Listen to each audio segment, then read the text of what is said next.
Ooh, kitties! Aww. Okay, so Kazuha is here for another 2 weeks or so, and in this video I'm going to explain why you have to get him before he leaves, or you're going to be wallowing in your tears until his return banner. Now, MiHoYo has shattered the power creep ceiling with Kazuha. He is currently the only character in Genshin Impact I would say is a must get. Now give me a few minutes to explain why, then you can judge my opinion. On a side note though, if you play physical or God DPS, alright, he isn't for you, I'm sorry. But if you play Hydro, Electro, Pyro, or Cryo elemental damage as your main damage type, you have no choice, you have to get him. Whether you are a meta slave or like aesthetics, Kazuha has you covered. For the meta slaves, let me ask you, if you could put a hero on your team that could shred enemy elemental resistance for up to 40% and boost your team's damage by 36% with relative ease, would you get him? The community can agree that Bennett is the best support to boost damage. His support can add between 400 to 700 attack damage easily, based on your progress in the game. That could be anywhere from 25 to 40% damage boost to your main hero, depending on your stats. Then there is any Animo character with a Viridescent Venerer set, which will add up to 40% due to elemental resistance shred. Kazuha can do up to 76% damage boost with some moderate effort. Let me show you my build so you can get an idea how. So this is my Kazuha build with Elemental Mastery focus. You can see that the Elemental Mastery here is 915. That's a 36.6% boost. My weapon is an R5 Iron Sting, but you only need an R1 as a support Kazuha, and then level 90 level upgrade to get to 165 Elemental Mastery. For artifacts, it's Viridescent Venerer set without a doubt, and you just want to run Elemental Mastery where you can while still keeping a 4-piece Viridescent set bonus. So for me, it's Elemental Mastery on my headpiece, my circlet, and then my goblet and my sands is Elemental Mastery. Substats don't really matter here, all you want is Elemental Mastery. For your feather and your flower, if you can get Elemental Mastery, that's nice. You can see here I have 75 here and nothing here, which is just fine. I've made 915 Elemental Mastery with this build. Additionally though, my Kazuha is at the highest ascension, so he does get the maximum bonus of EM there as well. But with a 5-star character like Kazuha at his tier, you know, you have to put him to 5 or to max ascension. There's no ifs and ands or buts about it. You got to invest in that there. And for talents, none of this matters for damage boosting. All that matters is you get the Poetics of Fubutsu, which you'll get just with ascending him, so no problem there. To start, let's take a look at his pull range on his elemental skill.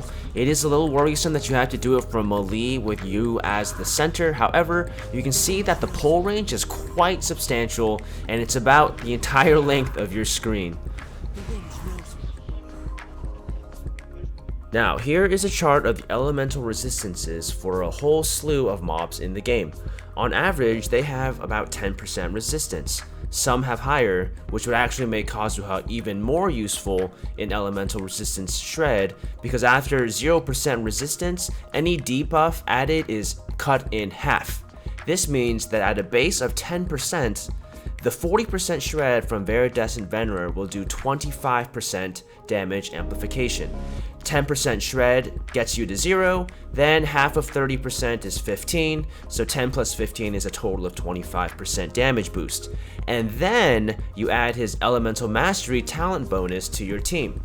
In my instance, with my slightly above average build, I would say you get 915 Elemental Mastery, which gives you 36.6% bonus damage. That's a total of 61.6% extra damage. Winner, winner, alright? Now, on opponents with 40% resistance or more, I'll get 76.6% damage. That's basically the best damage boost you can get, right next to a 2x damage melt or 2x damage vaporize reaction.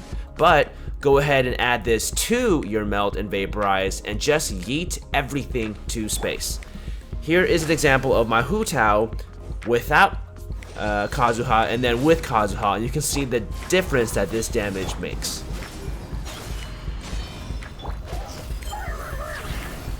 We can see here that the damage was increased by 21.6% over a generic Animo character using Veritas and Van Reur set.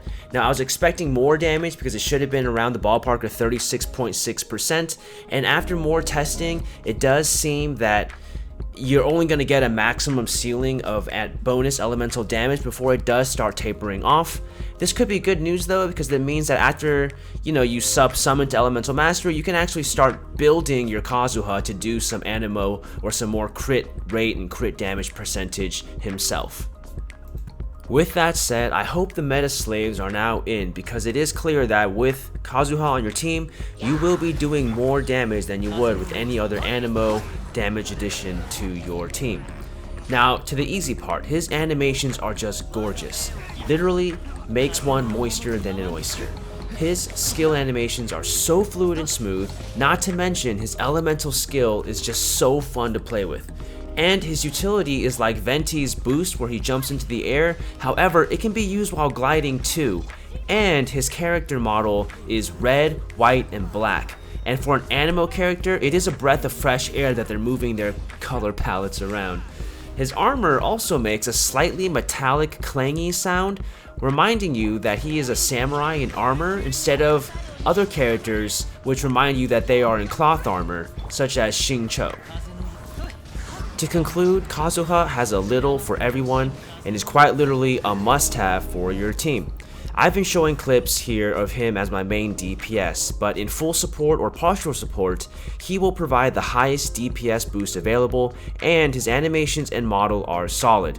Do not let this one go by you, and if you can get him to C1, I strongly recommend it. Alright, that's all I have for today guys, thanks for watching, Arcturus out.